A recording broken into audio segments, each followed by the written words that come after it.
जय हिंद साथियों। आज से हम लोग मैथ्स में एक नया टॉपिक नंबर सिस्टम की स्टार्टिंग करते हैं। नंबर सिस्टम के सारे क्वेश्चंस मैं इसमें सॉल्व कराऊंगा। चलिए आज हम पहला क्वेश्चन देखते हैं। पहला क्वेश्चन हमारा कह रहा है दो सतत सम संख्याओं का गुणनफल 168 है तो संख्याओं का योगफल क्या होगा। ध्यान रखिएगा, सतत वर्ड दिया हुआ है। सतत का मतलब होता है क्रमागत। सम संख्याएं क्या होती हैं? वे संख्याएं जो दो से डिविजिबल होती हैं, वे सम संख्याएं होती हैं। जैसे कि 2 हो गया, हमारा 4 हो गया, ये हमारी सम संख्याएं हैं। 2, 4, 6। अब देखिए इन दोनों के बीच में अंतर क्या आता है? 2 का आता है, यानी दो क्रमागत सम संख्याओं के बीच में 2 का अंतर होता है। तो हम अगर पहली संख्या अपनी a मान लें सम संख्या, तो दूसरी संख्या हमारी a+2 होगी। और कहा गया है इनका क्या है? गुणनफल। तो a into a+2 is equal to 168 दिया हुआ है। अब इसको हम सॉल्व कर लें तो a का मल्टीपल अंदर होगा, तो a² + 2a is equal to 168 हो जाएगा। अब अगर यहां से हम इक्वेशन बनाते हैं तो ये क्वाड्रेटिक इक्वेशन, द्विघात समीकरण बन जाता है। तो a² + 2a माइनस का 168 इज इक्वल टू 0 होगा। अब 168 के हम लोग फैक्टर करते हैं और फैक्टर करेंगे तो हमें क्या लाना होगा कि 2a आ जाए। अब तो हम लोग 168 के फैक्टर फाइंड आउट करते हैं। फैक्टर कैसे निकालते हैं? जैसे एलसीएम लेते हैं वैसे ही सेम निकालेंगे। तो 168 के अगर फैक्टर करते हैं तो क्या आएगा, चलिए देखते हैं।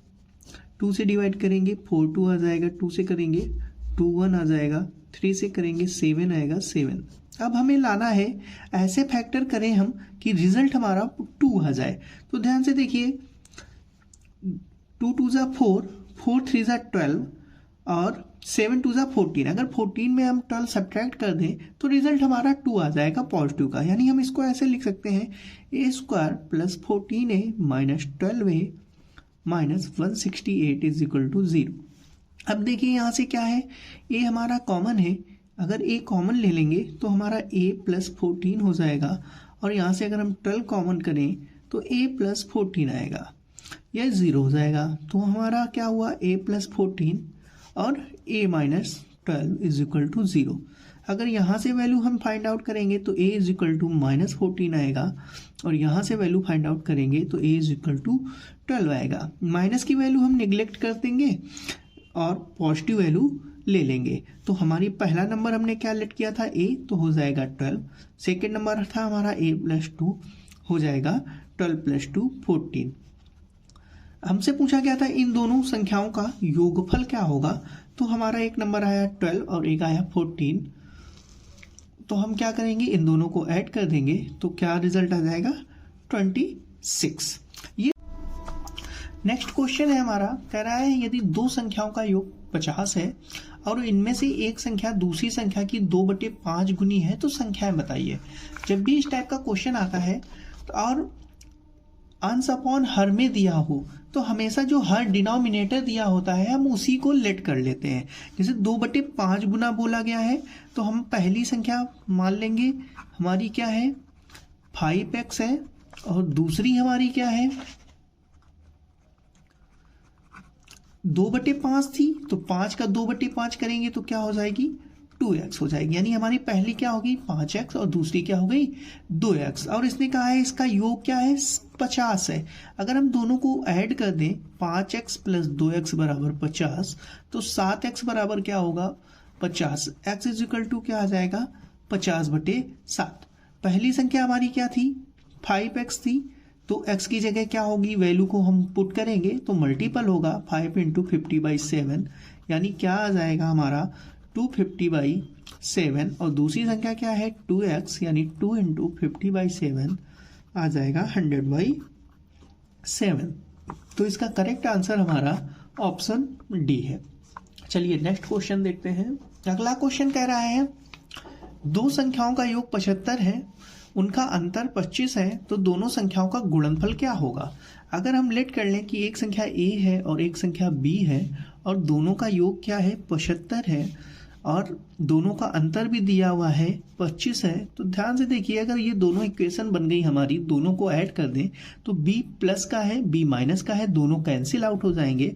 a प्लस ए क्या हो जाएगा 2a, और 75 प्लस 25 ऐड होगा तो क्या हो जाएगा 100।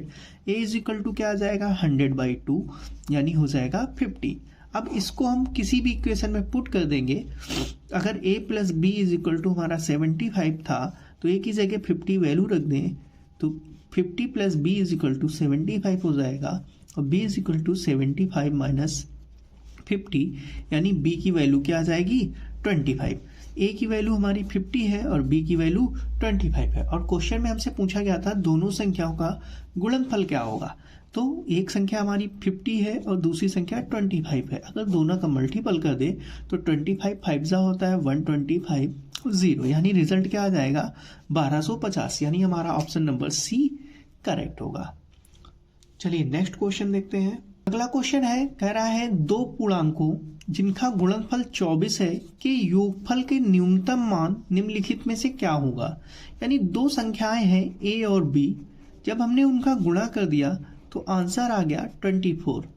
और कह रहा है तो इन दोनों संख्याओं का योगफल यानी a प्लस बी का हमें योग करना है, लेकिन हमें मिनिमम वैल्यू बतानी है। मिनिमम वैल्यू यानी न्यूनतम मान क्या हो सकता है, ये क्वेश्चन हम लोग सोच विचार के करेंगे। देखिए ये कैसे होगा, a में b का मल्टीपल किया गया है 24, ये हम लोग हिट एंड ट्रायल से करेंगे, अपने मन से वैल्यू पुट करते हैं। अगर a की वैल्यू 1 रही होगी तो b की वैल्यू क्या रही होगी 24 लाने के लिए 24 रही होगी। अगर a की वैल्यू 2 रही होगी तो 24 कब आया होगा जब b की वैल्यू क्या रही होगी 12 रही होगी। अगर a की वैल्यू 3 रही होगी तो 24 कब आया होगा जब b की वैल्यू 8 रही होगी। अगर a की वैल्यू 4 रही है तो b की वैल्यू क्या रही होगी 6 रही होगी। अगर a की वैल्यू 5 होगी तो b की वैल्यू तो डेसिमल में भी करोगे तब भी 24 तो आने वाला नहीं है, क्योंकि 5 से 24 डिवाइड नहीं होता है। 6 रही होगी तो ये 4, देखिए 4 और 6 और 6 4 रिपीट हो गए।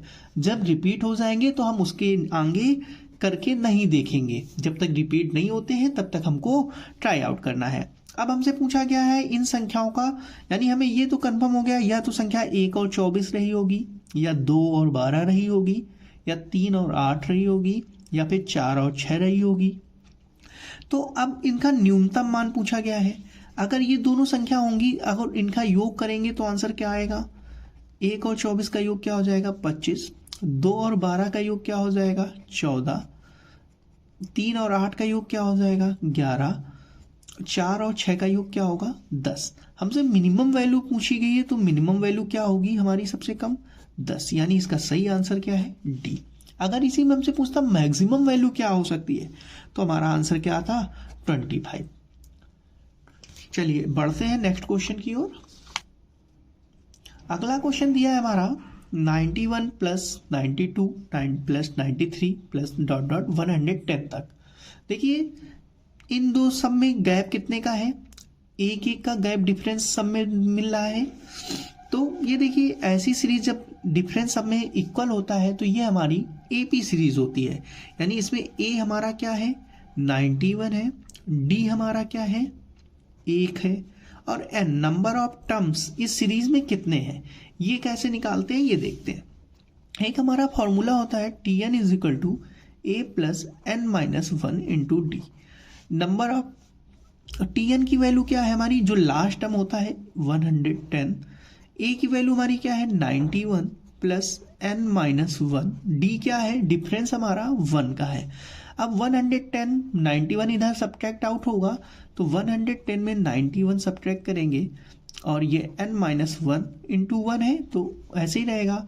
110 में 91 जब सब्ट्रैक्ट आउट हो जाएगा तो हमारा 19 बच जाएगा तो n माइनस 1, तो n इज इक्वल टू क्या होगा 19 प्लस 1 इज इक्वल टू 20। यानी इस सीरीज में हमारे कितने टर्म्स होंगे 20 टर्म्स होंगे। अब हम n की वैल्यू हमारी 20 आ गई। अब हमको निकालना है सम कैसे निकलेगा, एपी सीरीज का फॉर्मूला होता है S N is equal to N by 2 bracket में 2a plus N minus 1 into D. अब वैल्यू रख दें, n की वैल्यू क्या है 20/2 और 2a 2 इंटू ए की वैल्यू क्या है 91 प्लस एन की वैल्यू क्या है 20 माइनस 1 इंटू डी की वैल्यू क्या है 1। तो ये क्या हो जाएगा 10, इसका मल्टीपल करेंगे तो 182 प्लस 19। सॉल्व करें तो 10 इंटू 182 में जब 19 ऐड करेंगे 9 टू 11 कैरी 1 होगा 8191 10 201 हो जाएगा। तो 10 का मल्टीपल 201 में होगा, यानी आंसर क्या आ जाएगा 2010, यानी ऑप्शन नंबर सी हमारा करेक्ट होगा। इसी क्वेश्चन में एक चीज और देखें, अगर हमारी सीरीज 1 से लेकर स्टार्ट हुई होती, सपोज इट 1 2 3 4 हमें ऐड करना होता 10 तक, तो ये भी ध्यान रखिए ऐसे क्वेश्चन जब हमारी स्टार्टिंग 1 से हो तो इसके लिए डायरेक्ट फार्मूला होता है n प्लस 1/2। देखिए हमें पता चल रहा है 1 से लेकर 10 तक में 10 टर्म्स होंगे, यानी n की जगह हम 10 रखेंगे और ब्रैकेट में क्या होगा 10 प्लस 1/2, यानी क्या हो जाएगा 10 इंटू 11/2, यानी 2 से 10 कैरी कैंसिल आउट हुआ, यानी आंसर क्या आ जाएगा हमारा 55। अगर हम इसको इस क्वेश्चन से करते तो ध्यान से देखिए, हमारी सीरीज जो थी 91 प्लस 92 से कहाँ तक थी 110 तक। अगर यही सीरीज हमारी 1 से लेकर 110 तक होती और उस सीरीज में हम अगर 1 से लेकर 90 तक सीरीज को सब्ट्रैक्ट कर देते तो सेम सीरीज आती है हमारी। अब इसको कैसे करते, ये देखिए 1 से लेकर 100 तक, यानी कितने टर्म्स होंगे इस सीरीज में 110 होंगे, यानी इसका फॉर्मूला क्या लगेगा n प्लस 1/2। तो क्या हो जाएगा n की जगह 110 टर्म हो जाएंगे, n प्लस 1 में 111/2 माइनस इसमें क्या होगा 1 से लेकर 90 तक है, यानी 90 टर्म्स है, तो 90 इंटू 91/2। अब इसको जब सॉल्व करेंगे तो सेम रिजल्ट आएगा। चलिए नेक्स्ट क्वेश्चन देखते हैं। अगला क्वेश्चन कह रहा है 121 से 1346 तक की संख्याओं को लिखने के लिए एक टाइपराइटर में के बटनों को कितनी बार दबाया जाएगा। तो ध्यान रखिए, जैसे 121 लिखेंगे तो कितनी बटनें आएंगे, एक बार 1 प्रेस होगा, दूसरी बार 2, थर्ड टाइम 1, यानी कुल कितनी बटनों को दबाया गया 3। जैसे 1346 लिखेंगे तो कुल कितनी बटनें दबाई जाएंगी 4। अब देखिए 121 से स्टार्ट करना है हमें, तो 121 से लेकर हम 999 तक जब लिखेंगे तो हर बार कितनी कितनी बटनें दबाएंगे हम 3, और जब 1000 से लिखेंगे 1346 तक तब कुल कितनी बटनें दबाएंगे हर बार हम 4। तो देखिए 121 से 999 तक कुल कितनी संख्याएं होंगी, ये कैसे हमें पता चले। तो इसके लिए हम 999 से हमें 999 तक संख्याएं चाहिए, 121 से स्टार्ट हो रही है, यानी हमारी कितनी संख्या नहीं है 120 संख्या हमारे पास नहीं है। तो 120 को हम क्या कर देंगे 999 में माइनस कर देंगे। जब माइनस करेंगे तो हमारे कितनी संख्याएं आ जाएंगी 879 संख्याएं हमारी आ जाएंगी। इन सभी में हमें कितने कितने डिजिट लिखने पड़ेंगे, हर बार 3 बटनों को प्रेस करना होगा। अब बात करते हैं 1000 से 1346 तक में कुल कितनी आ जाएंगी। अगर 1001 से 1346 तक लिखेंगे तो कुल हमारी 346 तक डिजिट होंगे, और एक हमारा 1000 भी है, तो कुल कितने हो जाएंगे हमारे 347 को कितनी बार हमको प्रेस करना होगा 4। 879 को कितनी बार करना होगा 3 बार। तो 879 में जब 3 का मल्टीपल होगा तो आंसर हमारा आ जाएगा 2637, और 347 में जब 4 का मल्टीपल होगा तो हमारा आ जाएगा 1388। हम जब दोनों को ऐड करेंगे तो हमारा आ जाएगा 5763, यानी हमें कुल 121 से 1346 तक की संख्याओं को लिखने पर टाइपराइटर से 3675 बार बटनों को टाइप करना पड़ेगा, यानी इसका सही आंसर है हमारा ऑप्शन ए। चलिए देखते हैं नेक्स्ट क्वेश्चन। 9997 मल्टीप्लाई 10003। अगर देखिए इसको हम बेसिक से सॉल्व करेंगे तो बहुत ज़्यादा टाइम लगने वाला है, एग्जाम में इतना टाइम होता नहीं है कि हम लोग बिल्कुल इसको बेसिक से सॉल्व करें। तो देखिए ऐसे क्वेश्चनों को थोड़ा सा ध्यान से देखिए।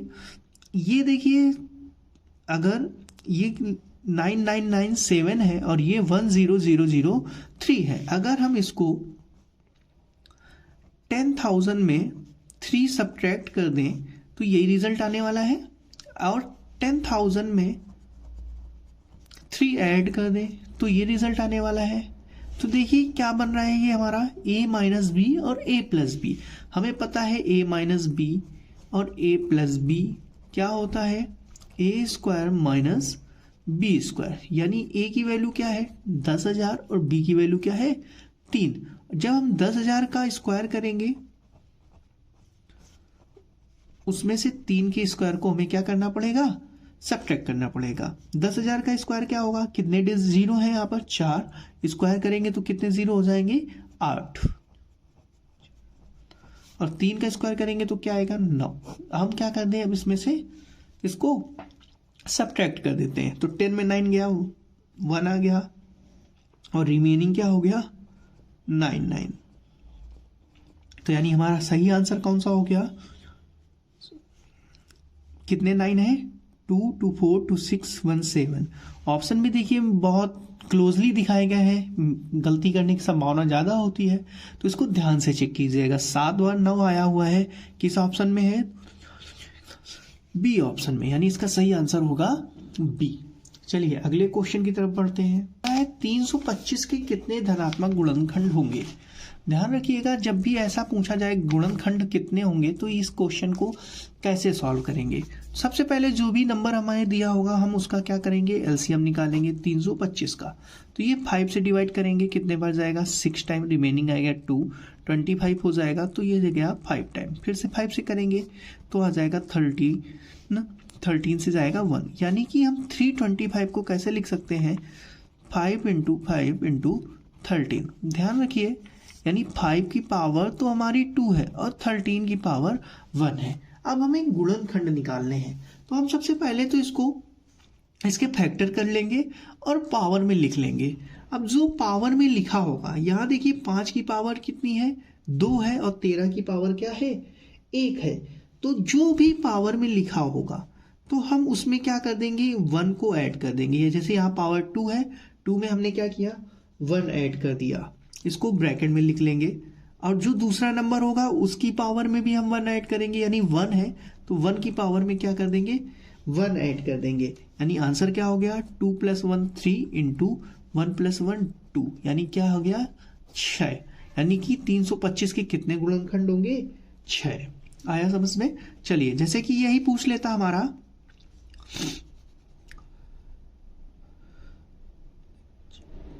30 दिया होता और इससे पूछता इसके गुणनखंड कितने होंगे, तो हम इसको क्या करते सबसे पहले फैक्टर करते। 2 से करते 15 आता, 3 से करते 5 आता, 5 से करते 1 आता, यानी कि 30 के फैक्टर क्या होते 2 की पावर 1 × 3 की पावर 1 × 5 की पावर 1।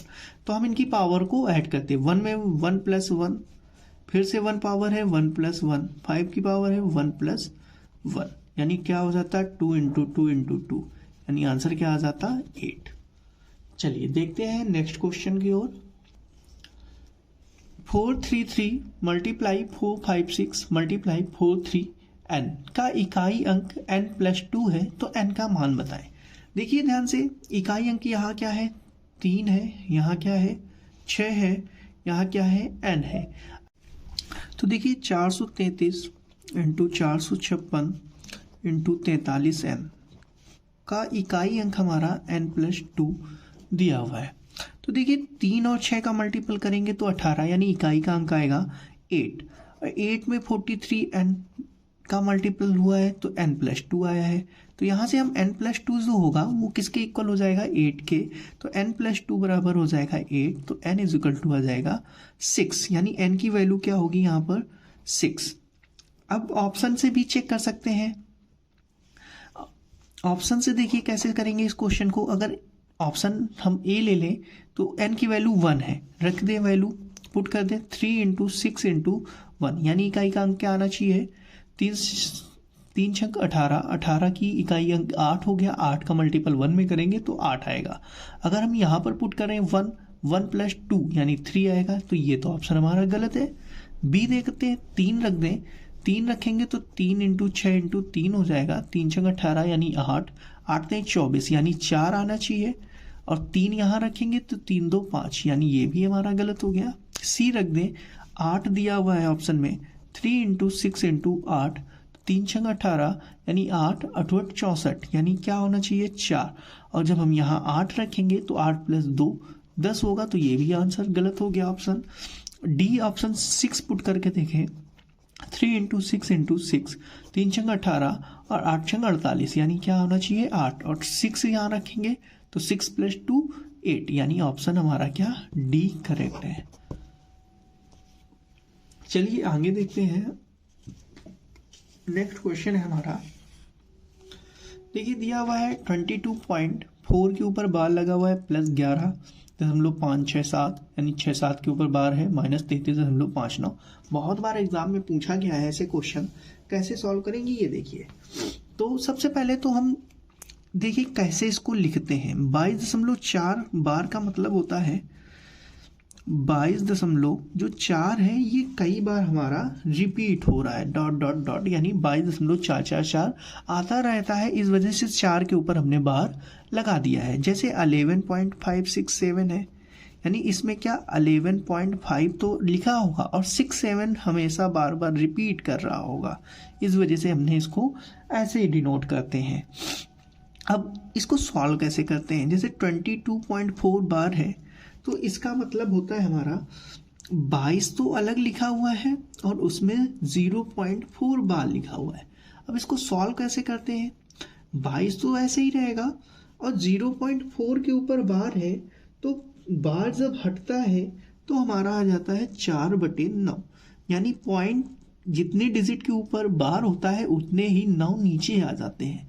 ये हो गया। दूसरा हमारा क्या है 11.567। अब इसको ध्यान से देखिएगा, ये कैसे सॉल्व करेंगे, तो ये 11 प्लस तो ऐसे ही रहेगा और ये 567 ये ऐसे लिखा जाएगा। अब इसको कैसे सॉल्व करेंगे, जो 0.567 लिखा हुआ है देखिए इसमें इसके 6 और 7 के ऊपर बार है और 5 के ऊपर बार नहीं है, तो इसको सॉल्व करने के लिए हम डिजिट तो पूरी ऐसे ही लिखते हैं और जिसमें हमारा बार नहीं लिखा होता है उस नंबर को हम सब्ट्रैक्ट कर देते हैं, यानी 567 ऐसे ही लिखा जाएगा और 5 के ऊपर बार नहीं था तो 5 को हम उसमें क्या कर देंगे घटा देंगे। अब अपॉन में क्या हो जाएगा, कितने डिजिट के ऊपर बार है 2 डिजिट के ऊपर, तो 2 9 आ जाएंगे, और कितने डिजिट के ऊपर बार नहीं लगा हुआ है 1, तो क्या हो जाएगा 990। यानी 22.4 को हमने कैसे लिखा 22 + 4/9। 11.567 को कैसे लिखा 11 + 567 - 5/990। अगर इसको सॉल्व करें तो ये 567 में 5 सब्ट्रैक्ट हो जाएगा तो 562/990 हो जाएगा। नेक्स्ट नंबर हमारा है 33.59 के ऊपर बार है तो 33 तो ऐसे ही रहेगा और ये क्या हो जाएगा 59 - 5 एक डिजिट के ऊपर है यानी 9 और एक विदाउट डिजिट है यानी 0, यानी क्या हो गया 33 + 59 में 5 गया 54/90। अब हम वैल्यू रख दें। अब देखिए क्या था, इन दोनों टर्म्स को ऐड करना था और ये हमें सब्ट्रैक्ट करना था, और इसकी वैल्यू हमने क्या निकाली है 22 ये आई है, और हमें इसको प्लस करना है किससे 11 + 562/990, और हमें इसको माइनस करना है। तो जब माइनस करेंगे तो 33 + 54/90। ध्यान रखिएगा जब भी माइनस होगा तो ब्रैकेट जरूर लगाइएगा। देखिए ये दोनों टर्म्स तो ऐड हो जाएंगे, तो 22 + 11 क्या हो जाएगा 33 + 4/9 + 562/990 -33 -54/90। देखिए 33 तो हमारे कैंसिल हो जाएंगे। अब ये क्या बचा हमारा डिनोमिनेटर में 9 990 90, तो हम इसका एलसीएम लेंगे तो हमारा एलसीएम आ जाएगा 990 एलसीएम आ जाएगा हमारा। 9 से इसको डिवाइड करेंगे तो 110 बार जाएगा, तो ये हो जाएगा 440 + 990 से 990 को डिवाइड करेंगे 1 टाइम जाएगा 562 हो जाएगा, माइनस 90 से 990 को डिवाइड करेंगे 11 बार जाएगा, 11 का मल्टीपल होगा 54 में, तो जब इसको सॉल्व करेंगे तो हमारा आएगा 594। अब 440 में 562 ऐड करना है और हमें 594 सब्ट्रैक्ट करना है। हम इसको जब सॉल्व करेंगे 440 में 562 ऐड कर दें तो आ जाएगा 2 6 4 10 कैरी 1 1 0 1 0 माइनस 594 बाई 990। इसको जब सॉल्व करेंगे तो हमारा आ जाएगा 412 बटे 990। अब ध्यान से देखिए यहाँ पे कितने 9 है 2। अगर हम इसको बार के रूप में लिखेंगे तो कैसे लिखेंगे, यानी एक 0 है यानी एक डिजिट के ऊपर बार नहीं रहा होगा, और 2 9 है यानी 2 डिजिट के ऊपर बार रहा होगा, यानी 0.412 और 12 के ऊपर बार आ जाएगा। इसको हम लोग ऐसे सॉल्व करेंगे। अब देखिए इसको अगर थोड़ा सा इजली वे पे सॉल्व करना होता है, ये पूरा बेसिक है, इजली वे पे सॉल्व करना होता है तो कैसे करते हैं, जैसे दिया हुआ था 22.4, तो 22.4 और हमने बताया बार लगा है, इसका मतलब क्या है कि 4 इनफाइनाइट तक आ रहा होगा। इसमें क्या है 11.567, इसमें क्या है 33.59 बार। अब देखिए मैक्सिमम कितने डिजिट हैं डेसिमल के बाद, यहाँ पर 1 है, यहाँ पर कितने हैं 3 है, यहाँ पर क्या है 2 है, तो अब मैक्सिमम 3 है यानी हम सबको 3 टर्म्स में बना ले, यानी हम अगर इसको ऐसे लिखें तो ऐसे लिख सकते हैं। और मैक्सिमम बार कितने में है 2 में, तो 2 में हम बार लगा लें। इसको क्या 11.567 ऐसे ही लिखा रहने दे। और 33.59 को कैसे लिख लें, कोई दिक्कत है, ऐसे लिखा जा सकता है। इन दोनों को हमको ऐड करना है और ये सब्ट्रैक्ट करना है। ऐड करेंगे तो क्या होगा 7 + 4 11, 1 कैरी हुआ, 5 6 11, 1 अगेन कैरी हुआ, 5 5 10 कैरी 1 2 1 3 1 4 2 1 3 और 2 डिजिट के ऊपर बार था। अब उसमें से हमें सब्ट्रैक्ट आउट करना है। 33.599 के ऊपर बार है, इसको सब्ट्रैक्ट करेंगे तो 1 में 9 जाएगा नहीं, कैरी होगा 2 आ जाएगा। यहाँ क्या हुआ 10 में 9 गया 1 आ गया, रिमेनिंग 9 4 और ये क्या हो गया 0 0। कितने डिजिट के ऊपर बार था 2, यानी हमारा आंसर क्या आ गया 0.412 के ऊपर बार। ये जल्दी सॉल्व ऐसे कर सकते हैं, वो पूरा बेसिक एक्सप्लेन था, ये शॉर्टकट मेथड है। ओके।